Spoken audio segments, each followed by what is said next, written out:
si Punong Barangay Jerome Advincola ng Barangay 901. Kasama ko po ang aking pamunuan at mga kagawad at SK Chairman. Napakalaking tulong po na naibigay na programang Big Medical Mission ng ating pumutihing Vice Mayor Yul Servo Nieto para po sa aming barangay, lalo higit sa mga residente po namin. Hindi lang po serbisyong medikal, complete package, hindi lang po sa pagkain, libreng anti-rabies, pagpoproseso ng mga dokumento ng gobyerno, medical, dental. Ito po ay isang napakalaking tulong para po sa lahat sapagkat ibibigay ng direkta sa tao ang mga serbisyo na dapat at karapat-dapat at walang pinipili. Kaya po mula sa pamunuan ng Barangay 901, maraming salamat Vice Mayor Yul Servo.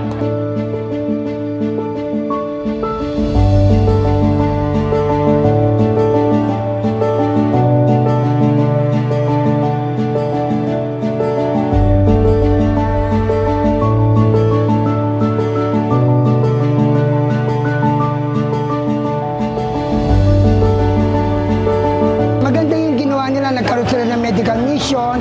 Ito po ay napakalaking bagay sa buong 100. So 100 dito po sa punta. Sana po sa akin naman kay Vice Mayor, sana po pagpatuloy po niya yung mga ginagawa niya, mga tulong na naaabot po sa Punta Santa Ana, lalo na sa ibang barangay. Gandi po kay Mayor.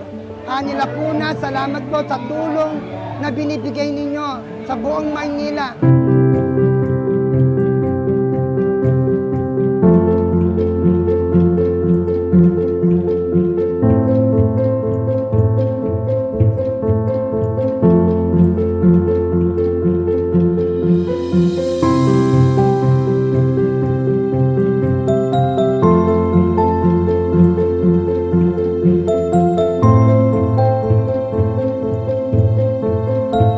Salamat po sa araw na ito na nandito po kayo nakarating sa aming lugar, sa tenement na malaki po ang inyong iinambag nyo para sa amin, sa mga senior.